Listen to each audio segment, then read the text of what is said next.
Played a lot of video games and want to try D&D? I got you covered, fam. Video games have inspired many of us to try tabletop RPGs. I've met quite a few gamers who've heard about this hobby and wanted to give it a try. And I want to help new people make that first step. When you put the tabletop in role-playing games, you get something quite different.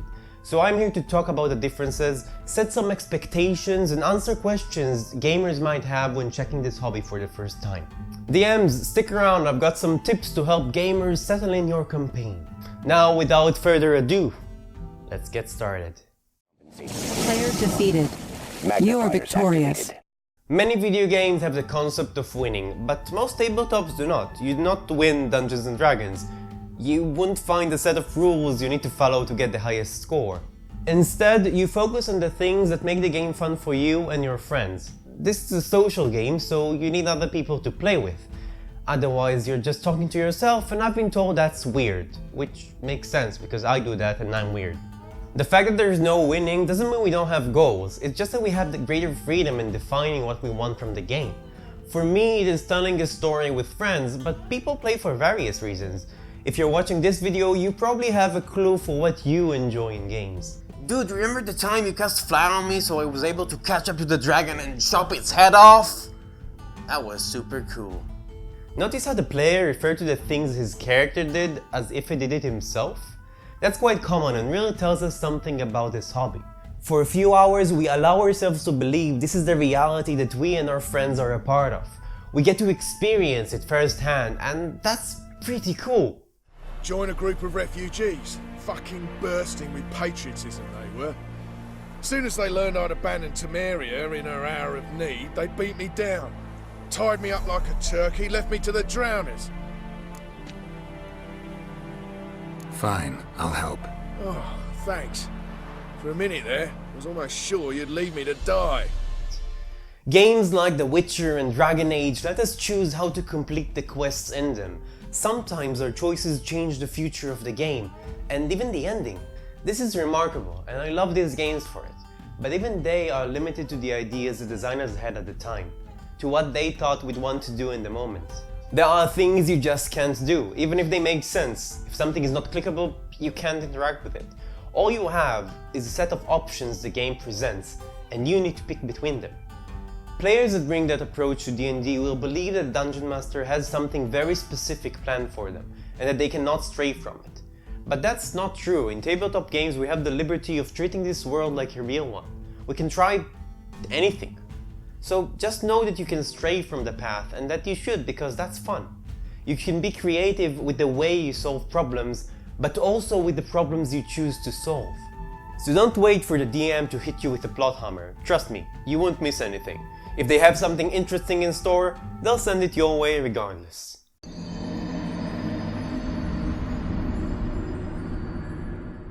Sorry for the trigger there, it still gets me sometimes. It's fine, really, you can keep your souls. For now. Death is not a big deal in most video games. You just respawn in an earlier point and continue as if nothing happened. You try again.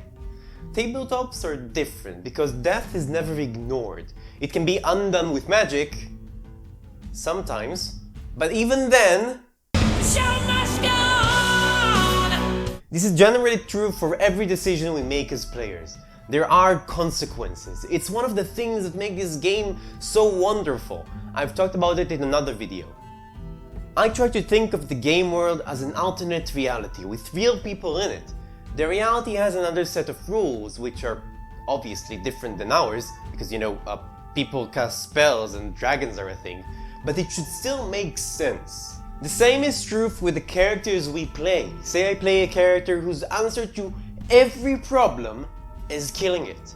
Does it actually make sense? I mean, sure, I can get away with it playing GTA, but in a realistic world, would that character even survive past their teens? Who would want to travel around with them? In the tabletop community, we call these characters murder hobos. There are exceptions to everything I just said about realism and murder hobos. Some groups don't care about any of that. They just want to kill everything in their path with little care to the story behind it all. I'm not here to tell them their fun is wrong, mainly because I fear they will murder me, but also because I think that as long as they all agree on what's fun, they're doing it right. D&D is a social game. It's a way to have fun with friends. If you find a better way to enjoy your time as a group, who am I to tell you otherwise? Level up! Hell yeah! What can I do with my stats to create the most overpowered character possible? Many games reward us for min-maxing, and D&D is no exception. If you aren't familiar with the term, I've put it on the screen for you. Min-maxing is not bad. Honestly, it's fun to build a character that fills its role well. If I build a fighter, I want to hit hard. That's part of my fantasy.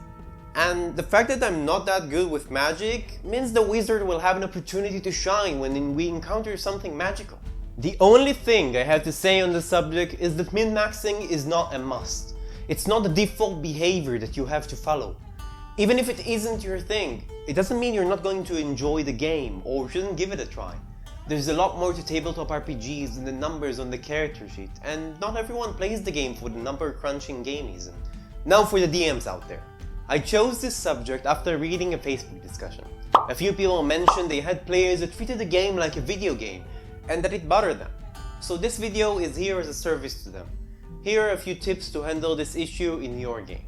The first thing I do whenever I have a problem with my players is talk with them about it. You can use this video as a reference or even show it to them if you believe it will help.